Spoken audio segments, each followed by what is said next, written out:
Hi students, good morning. All of you, welcome to the today's class. Okay, so dear students, in our social class, we all are in which lesson? We all are in the globe, a model of the earth. Okay, so in this lesson, we already discussed a lot of things. Okay, we discussed a lot of things related to a globe, a model of the earth lesson.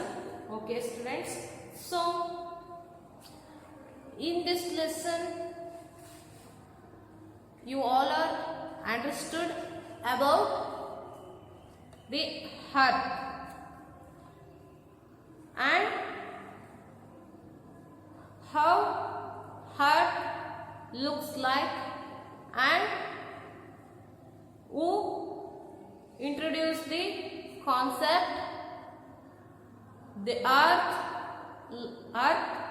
round like a ball and who proved this concept. These are all things we already discussed in our previous class. This is the right time to recall our yesterday class. Are you ready to once again glance our previous class? Very good. Okay, dear students, in our previous class we discussed about the earth. So earth, its looks or its appears like a flat, alva. ನೋಡೋದಕ್ಕೆ ಹೇಗೆ ಅನ್ಸುತ್ತೆ, ನೋಡೋದಕ್ಕೆ ತುಂಬಾ flat ಆಗಿ ಅನ್ಸುತ್ತೆ. So long year ago, that means in the ancient time, long year ago in olden days, everyone should be believed like what? Believed in the earth was flat. Okay, the earth was flat. And next, Nicholas Copernicus was first introduced the earth round like a ball. And next, the Ferdinand Magellan proved this concept. He slide around the ocean and he takes photographs from the space and he proved the earth it's a flat and it's also look like a ball. Okay, and dear students, the sun and moon also look like a round. In this space we saw our earth, this one also look like a ball and flat. So why it's look like very flat? Because in the middle of the earth and sky lot of distance is there, alva. ಎರಡರ ನಡುವೆ lot of distance is there, ತುಂಬಾ ವ್ಯತ್ಯಾಸ ಇದೆ, ತುಂಬಾ ದೂರ ಇದೆ. So that's why it's look like round and it's look like very flat. Okay students, these are all things we discussed in our previous class. Okay, so in this class we move to next concept in this lesson. Okay, shall we start our today's class? Very good. So in this session we talk about the globe. We talk about the what? We talk about the globe. All of you open your textbook. Page number 212. Page number 212. Okay, now I am start this lesson from here, the globe. Okay, so all of you open the page number 212. The globe.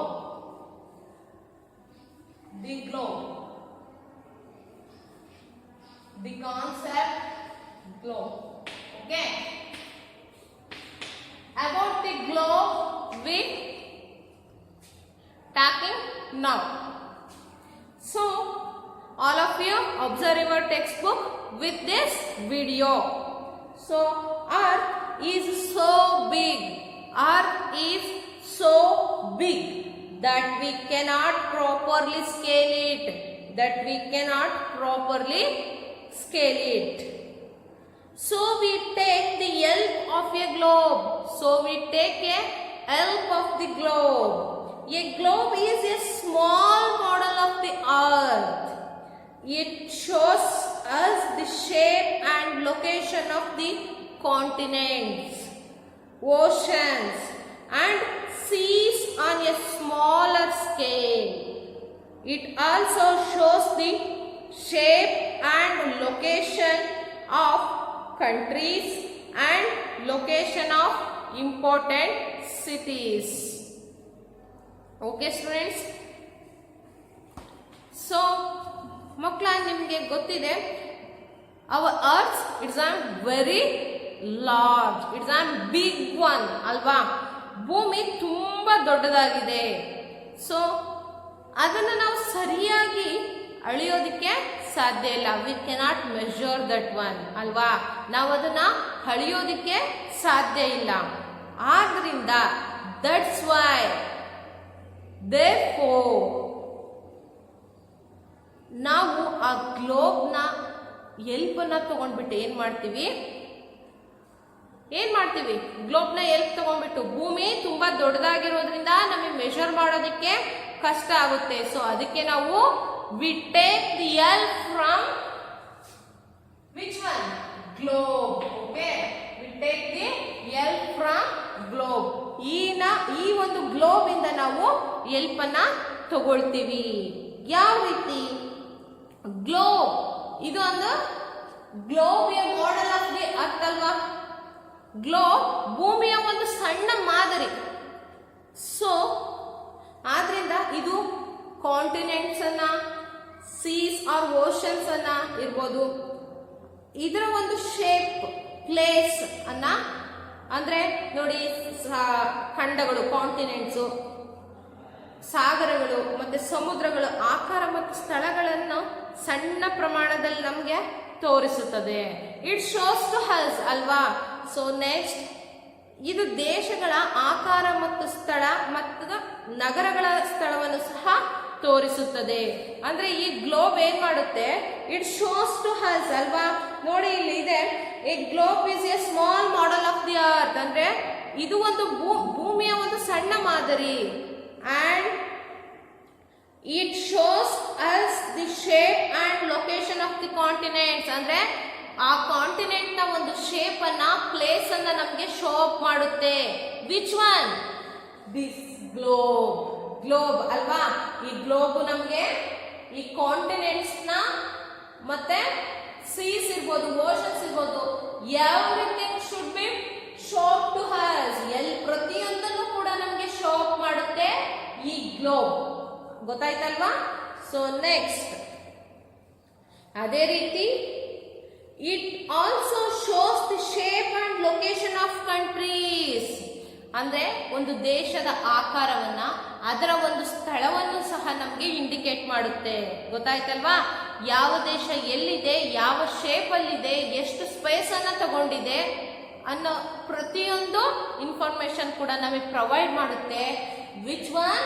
That is the globe. ಗೊತ್ತಾಯ್ತಲ್ವಾ. Globe ಎಷ್ಟು important ನಮ್ಗೆ ಅನ್ನೋದು ನಿಮಗೆ ಗೊತ್ತಾಯ್ತಲ್ವಾ. ನೀವು ನಮ್ಮ office room ಅಲ್ಲಿ ಇದ್ದಿದ್ದನ್ನ ನೀವು ನೋಡಿದಿರ ಮಕ್ಕಳ. You all are saw the globe already, but you already saw, but you don't know about the how to use to us ಅಲ್ವಾ. ನೀವು ನೋಡಿದ್ದೀರಾ, ಬಟ್ ಅದು ನಮ್ಗೆ ಹೇಗೆ ಉಪಯೋಗ ಆಗುತ್ತೆ ಅನ್ನೋದನ್ನ ನೀವು ತಿಳ್ಕೊಂಡಿಲ್ಲ ಅಲ್ವಾ. ಇವಾಗ ಗೊತ್ತಾಯ್ತಾ what is the use of the globe ಅಂತ ಹೇಳಿ. Globe it's helps to find out the shape, location of the countries, continents, ocean ಅಲ್ವಾ. ಸೊ ಇದೆಲ್ಲದರ ಒಂದು ಪೋಸ್ಚರ್ ಅನ್ನ ನಮ್ಗೆ ಇಂಡಿಕೇಟ್ ಮಾಡ್ತಕ್ಕಂಥದ್ದು ಯಾವುದು? ಗ್ಲೋಬ್. ಗೊತ್ತಾಯ್ತಲ್ವಾ. So next, and the location of important cities. ಬರೀ ನಮಗೆ ಲ್ಯಾಂಡ್, ಸೀಸ್, ಕಾಂಟಿನೆಂಟ್ಸ್ ಇಷ್ಟು ಮೇನ್ ಅಷ್ಟೇ ಅಲ್ಲ, ನಮಗೆ ಬೇಕಾಗಿರ್ತಕ್ಕಂಥ ಇಂಪಾರ್ಟೆಂಟ್ ಸಿಟೀಸ್ ಲೊಕೇಶನ್ ಕೂಡ ನಮಗೆ ಇಂಡಿಕೇಟ್ ಮಾಡುತ್ತೆ, ಶೋ ಅಪ್ ಮಾಡುತ್ತೆ. ಯಾವುದು? ಈ ಒಂದು ಗ್ಲೋಬ್. ಗೊತ್ತಾಯ್ತಲ್ವಾ ಮಕ್ಕಳ ನಿಮ್ಗೆ ಇದರ ಒಂದು ಇಂಪಾರ್ಟೆನ್ಸ್ ಏನು ಅಂತ ಹೇಳ್ಬಿಟ್ಟು. So next, location of countries and the location of important cities. There are 2 points on which a globe rotates. There are 2 points on which a globe rotates. The point at the bottom represents the south pole and the point at the top represents the north pole.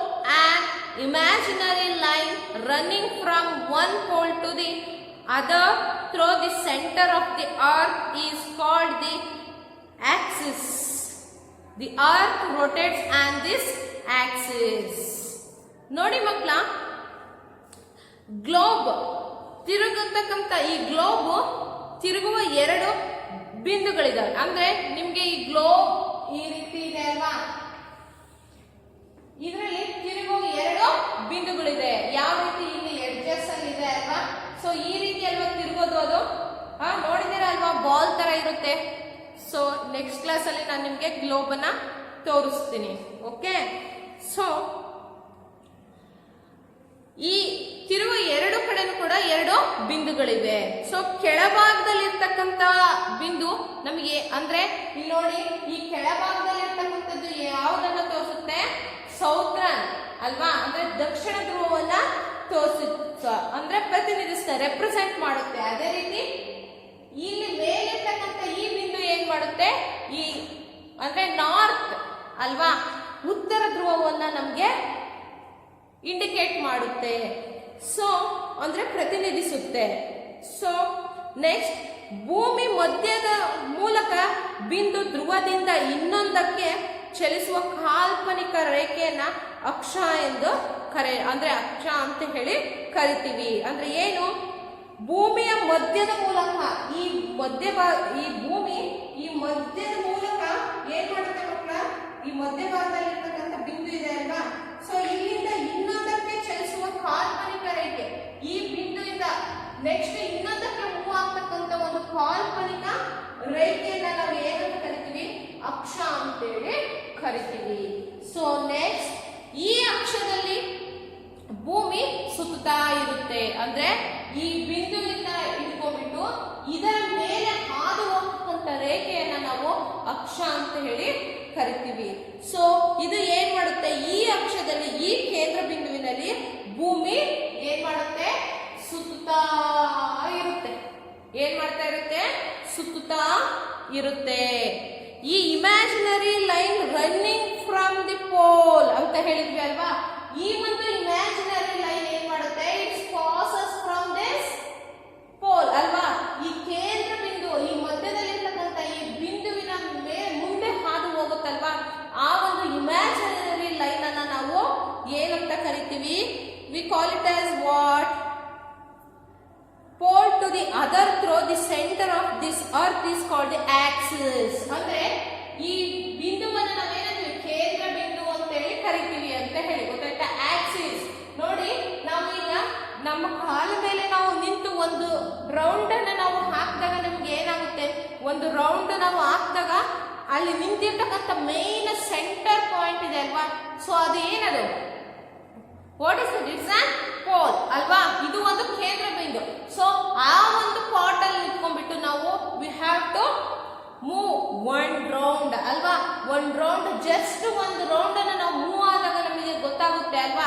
So ಆ ರೀತಿ ನಾವು ಸುತ್ತಿದಾಗ ನಾವು ಎಲ್ಲಿ centre of point ಅಲ್ಲಿ ಇರ್ತೀವಲ್ವಾ, so ಅದನ್ನ ನಾವೇನಂತ ಕರಿತೀವಿ? Axis. ಅಂದ್ರೆ ತಾನು ಎಲ್ಲಿ ನಿಂತಿರ್ತೀನೋ ಅದೇ ಒಂದು ಪ್ಲೇಸ್ ಅಲ್ಲಿ ನಿಂತು ಒಂದು ಸರ್ಕಲ್ ಅನ್ನ ಹಾಕಿದಾಗ ಅದನ್ನ ನಾವು ಆಕ್ಸಿಸ್ ಅಂತ ಕರಿತೀವಿ. ಅಂದ್ರೆ ಕೇಂದ್ರ ಬಿಂದು ಅಂತ ಕರಿತೀವಿ. ಗೊತ್ತಾಯ್ತಾ? ಸೆಂಟರ್ ಇದೊಂದು ಸೆಂಟರ್ ಪಾಯಿಂಟ್. ಇಲ್ಲಿಂದ ಹಿಡಿದ್ಬಿಟ್ಟು ಇದೇನ್ ಮಾಡುತ್ತೆ? ಕೊನೆಗೆ ಇಲ್ಲಿಂದ ತಿರ್ಕೊಂಡ್ಬಿಟ್ಟು ಕೊನೆಗೆ ಅಲ್ಲೇ ಒಂದು ನಿಲ್ತಕ್ಕಂಥ ಪ್ಲೇಸ್. ಗೊತ್ತಾಯ್ತಲ್ವಾ? So we call it as axis ಅಲ್ವಾ. The earth rotates on this axis. ಅಂದ್ರೆ ಭೂಮಿ ಈ ಒಂದು ಸೆಂಟರ್ ಪೋಲ್ ಇಂದ ಏನ್ ಮಾಡುತ್ತೆ? ಭೂಮಿ ಏನ್ ಮಾಡುತ್ತೆ? ಸುತ್ತಾ ಇರುತ್ತೆ. ಗೊತ್ತಾಯ್ತಲ್ವಾ? ಭೂಮಿ ಸುತ್ತಾ ಇರುತ್ತೆ. ಸೊ ನಿಮಗೆ ಅರ್ಥ ಆಯ್ತಲ್ವಾ? ಸೊ ನೋಡಿ, ನಾನು ಅದನ್ನ ಇನ್ನೊಂದು ಸಾರಿ ಹೇಳ್ತಿದ್ದೀನಿ ಮಕ್ಕಳ. So there are 2 points on which a globe rotates. ಅಂದ್ರೆ ನೋಡಿ, ಈ ಒಂದು ಗ್ಲೋಬ್ ಏನ್ ಮಾಡುತ್ತೆ ಮಕ್ಕಳ? ಸೊ ನೋಡಿ, ನಾನು ನಿಮಗೆ ಇನ್ನೊಂದು ಸಾರಿ ಕ್ಲಿಯರ್ ಆಗಿ ತೋರಿಸ್ತಾ ಇದ್ದೀನಿ. ಈ ಭೂಮಿ ಈ ರೀತಿ ರೌಂಡ್ ಆಗಿ ಇದೆ. ಸೊ ಇದಕ್ಕೆ 2 ಪಾಯಿಂಟ್ಸ್ ಇರುತ್ತೆ. 2 ಪಾಯಿಂಟ್ಸ್ ನೋಡಿ, ಈ ಗ್ಲೋಬ್ ಅಲ್ಲಿ ಇಲ್ಲೊಂದು ಎಡ್ಜ್ ಇರುತ್ತೆ ಅಲ್ವಾ? ಸೊ ಈ ಎರಡು ಎಡ್ಜಿಂದ ಏನ್ ಮಾಡುತ್ತೆ, ನಮ್ಮ ಗ್ಲೋಬ್ ತಿರುಗ್ತಾ ಇರುತ್ತೆ. ಸೊ ಈ ಒಂದು ಸೆಂಟರ್ ಪೋಲ್ ನ ಇಟ್ಕೊಂಡ್ಬಿಟ್ಟು, ಸೊ ಈ ನಾರ್ತ್ ಸೈಡ್ ಅನ್ನ ಈ ಒಂದು ಗ್ಲೋಬ್ ನಮ್ಗೆ ಶೋ ಮಾಡುತ್ತೆ. ಅಂದ್ರೆ ಇಲ್ಲಿ the point at the bottom, ಅಂದ್ರೆ ಈ ಪಾಯಿಂಟ್ ಇದೆ ಅಲ್ವಾ? So this point of the bottom pole it's represent what? South pole, ಅಂದ್ರೆ ದಕ್ಷಿಣ ಧ್ರುವವನ್ನ ನಮಗೆ ರೆಪ್ರೆಸೆಂಟ್ ಮಾಡುತ್ತೆ. ಅದೇ ರೀತಿ this pole indicates the north pole, ಅಂದ್ರೆ ಉತ್ತರ ಧ್ರುವವನ್ನ ನಮಗೆ ಇಂಡಿಕೇಟ್ ಮಾಡುತ್ತೆ ಗ್ಲೋಬ್ ಅಲ್ಲಿ. ಸೊ ಅದೇ ರೀತಿ ಟಾಪ್ ಅಲ್ಲಿ ನಾರ್ತ್ ಸೈಡ್, ಸೌತ್ ಅಲ್ಲಿ ಬಾಟಮ್ ಅಲ್ಲಿ ಸೌತ್ ಸೈಡ್ ಅನ್ನ ರೆಪ್ರೆಸೆಂಟ್ ಮಾಡುತ್ತೆ. So next, an imaginary line running from one pole to the other. ಅಂದ್ರೆ ಈ ಒಂದು ಇಲ್ಲಿ ನೋಡಿ, ಈ ಒಂದು ಪೋಲ್ ಇದೆ ಅಲ್ವಾ? ಇಲ್ಲಿ ಇಮ್ಯಾಜಿನರಿ ಲೈನ್ ಅಂದ್ರೆ ಒಂದು ಲೈನ್ ಏನಾಗುತ್ತೆ, running from to the pole to another, ಅಂದ್ರೆ ಒಂದು ಬಿಂದುವಿನಿಂದ ಇನ್ನೊಂದು ಬಿಂದುವಿಗೆ ಹಾದು ಹೋಗ್ತಕ್ಕಂಥ ಈ ಗೆರೆಯನ್ನ ನಾವು ಏನಂತ ಕರಿತೀವಿ ನೋಡಿ? ಇಲ್ಲಿಂದ ಇಲ್ಲಿಗೆ ಅದು ಮೂವ್ ಆಗಬೇಕು. ಈ ಇಮ್ಯಾಜಿನರಿ ಲೈನ್ ಅಂದ್ರೆ it's passes through which one? This centre pole, ಅಂದ್ರೆ ಮಧ್ಯಭಾಗದಲ್ಲಿ ಇರ್ತಕ್ಕಂಥ ಕೇಂದ್ರ ಬಿಂದುವಿನಿಂದ ಈ ಇಮ್ಯಾಜಿನರಿ ಲೈನ್ ಪಾಸ್ ಆಗುತ್ತೆ. ಗೊತ್ತಾಯ್ತಲ್ವಾ? So the center of the earth is called the axis. ಇವಾಗ ಗೊತ್ತಾಯ್ತಲ್ವಾ? ಈ ಮಧ್ಯಭಾಗದಲ್ಲಿರ್ತಕ್ಕಂಥ ಈ ಒಂದು ಪೋಲ್ ಇಂದ ಈ ಇಮ್ಯಾಜಿನರಿ ಲೈನ್ ಒಂದು ಕಡೆಯಿಂದ ಇನ್ನೊಂದು ಕಡೆಗೆ ಮೂವ್ ಆಗಬೇಕು ಅಂದ್ರೆ it passes from this pole to here, this pole to this. Okay, ಗೊತ್ತಾಯ್ತಲ್ವಾ? ಇಲ್ಲಿಂದ ಇಲ್ಲಿಗೆ ಪಾಸ್ ಆಗಬೇಕು ಅಂದ್ರೆ ಸೆಂಟ್ರಲ್ ಇರ್ತಕ್ಕಂಥ ಈ ಪೋಲ್ ಇಂದಾನೆ ಅಲ್ವಾ ಇದು ಪಾಸ್ ಆಗ್ತಕ್ಕಂಥದ್ದು. ಸೊ ಇದನ್ನ ನಾವು ಆಕ್ಸಿಸ್ ಅಂತ ಹೇಳಿ ಕೂಡ ಕರಿತೀವಿ ಮಕ್ಕಳ. So the earth rotates on this axis, ಅಂದ್ರೆ ಅದರ ಒಂದು ಇಲ್ಲಿ ನೋಡಿ, ಇಲ್ಲಿ ಮತ್ತೆ ಇಲ್ಲಿ ನೋಡಿ. ಈಗ ನಾವು ಒಂದು ನಿಂತಿದೀವಿ, ಜಸ್ಟ್ ನಿಂತಿದೀವಿ. ನಿಂತಾಗ ಒಂದು ರೌಂಡ್ ನಾವು ಈ ರೀತಿ ಸರ್ಕಲ್ ಹಾಕಿ ಅದೇ ಪ್ಲೇಸ್ ಅನ್ನ ಚೇಂಜ್ ಮಾಡಿದ್ವಿ ಮತ್ತು ಅದೇ ಪ್ಲೇಸ್ಗೆ ಬಂದ್ವಿ ಅಲ್ವಾ? ಸೊ ಅಲ್ಲಿ ನಿಂತಿರ್ತಕ್ಕಂಥ ಸ್ಥಳದಿಂದನೇ ನಾವು ತಿರುಗ್ತೀವಲ್ವಾ? ಸೊ ಆ ನಿಂತಿರೋ ಸ್ಥಳವನ್ನೇ ನಾವು ಏನಂತ ಕರಿತೀವಿ? ಆಕ್ಸಿಸ್ ಅಂತ ಕರಿತೀವಿ. ಸೊ ಗೊತ್ತಾಯ್ತಲ್ವಾ? Where we standing that place we call it as the axis. ನಾವು ಯಾವ ಪ್ಲೇಸ್ ಅಲ್ಲಿ ನಿಂತ್ಕೊಂಡು ಒಂದು ಪ್ರದಕ್ಷಿಣೆನ ಹಾಕಿದ್ವೋ, ಒಂದು ಸರ್ಕಲ್ ಅನ್ನ ಹಾಕಿದ್ವೋ, ಆ ಒಂದು ಸೆಂಟರ್ ಪಾಯಿಂಟ್ ಇದೆ ಅಲ್ಲ, ಸೆಂಟರ್ ಪೋಲ್ ಇದೆ ಅಲ್ವಾ? So we call it as axis. Okay, it's clear for you childrens? ನಿಮಗೆ ಅರ್ಥ ಆಯ್ತು ಅಂತ ನಾನು ಅನ್ಕೊಂತೀನಿ. ಸೊ ನಿಮ್ಗೆ ಏನಾದ್ರೂ ಡೌಟ್ಸ್ ಇದಕ್ಕೆ ಸಂಬಂಧಪಟ್ಟಾಗಿದ್ದರೆ ನನಗೆ ಕೇಳಿದ್ರೆ ನಾನು ಕ್ಲಾರಿಫೈ ಮಾಡ್ತೀನಿ. ಸೊ ಈ ಒಂದು ಮ್ಯಾಟರ್ ಅಲ್ಲಿ ನೀವು ಅತಿ ಹೆಚ್ಚು ಕನ್ಫ್ಯೂಷನ್ ಕ್ರಿಯೇಟ್ ಮಾಡ್ಕೊಳ್ಳೋ ಅವಶ್ಯಕತೆ ಇಲ್ಲ. ಯಾಕಪ್ಪ ಅಂದ್ರೆ ನೋಡಿ, ನಮ್ಮ ಈ ಒಂದು ಗ್ಲೋಬು ಇದು ಒಂದು ಮಾಡೆಲ್ ಆಫ್ ದಿ ಅರ್ತ್. ಗೊತ್ತಾಯ್ತಲ್ವಾ? ಇಲ್ಲಿರ್ತಕ್ಕಂಥದ್ದು ಇದೇನೋ ಸೆಂಟರ್ ಪೋಲ್. ಗೊತ್ತಾಯ್ತಲ್ವಾ? ಸೊ ಮೇಲೆ ನಿಮಗೆ ಗ್ಲೋಬ್ ನೋಡಿದಿರಲ್ವಾ? ಸೊ ಗ್ಲೋಬ್ ಈ ತರ ಇದೆ ಅಲ್ವಾ? ಇಲ್ಲಿರ್ತಕ್ಕಂಥ ಒಂದು ಪೋಲ್ ಮತ್ತೆ ಇಲ್ಲಿರ್ತಕ್ಕಂಥ ಒಂದು pole, bottom of the pole, top of the pole ಅಲ್ವಾ? So this bottom of the pole indicates what? South pole. ಅಂದ್ರೆ ಏನು? ದಕ್ಷಿಣ ಧ್ರುವವನ್ನ ನಮಗೆ ಇಂಡಿಕೇಟ್ ಮಾಡತಕ್ಕಂಥದ್ದು. ಸೊ ಅದೇ ರೀತಿ top of this pole what it indicate? It indicate the north pole. Okay, north pole. Okay, so just one imaginary line passes one pole to another. ಅಂದ್ರೆ ಒಂದು ಕಡೆಯಿಂದ ಇನ್ನೊಂದು ಆಕ್ಸಿಸ್ ಗೆ, ಅಂದ್ರೆ ಈ ಒಂದು ಬಿಂದುವಿನಿಂದ ಇನ್ನೊಂದು ಬಿಂದುವಿಗೆ ಒಂದು ಇಮ್ಯಾಜಿನರಿ ಲೈನ್ ಒಂದು ರೇಖೆ ಪಾಸ್ ಆಗಬೇಕು ಅಂದ್ರೆ ಏನಾಗಬೇಕು? ಏನಾಗುತ್ತೆ ಹೇಳಿ? It's move from one pole to another. ಗೊತ್ತಾಯ್ತಲ್ವಾ? ಇಲ್ಲಿಂದ ಇಲ್ಲಿಗೆ, ಇಲ್ಲಿಂದ ಇಲ್ಲಿಗೆ ಪಾಸ್ ಆಯ್ತಲ್ವಾ? ಸೊ ಇಲ್ಲಿಂದ ಇಲ್ಲಿಗೆ, ಇಲ್ಲಿಂದ ಇಲ್ಲಿಗೆ ಅದು ಎಲ್ಲಿಗೆ ಪಾಸ್ ಆದ್ರೂ ಕೂಡ ಅದು ಬಂದು ರೀಚ್ ಆಗ್ತಕ್ಕಂಥದ್ದಲ್ಲಿ ಈ ಸೆಂಟರ್ ಪೋಲ್ ಅನ್ನ. ಗೊತ್ತಾಯ್ತಲ್ವಾ? ಈ ಒಂದು ಕೇಂದ್ರ ಬಿಂದುವಿನಿಂದ. ಗೊತ್ತಾಯ್ತಾ?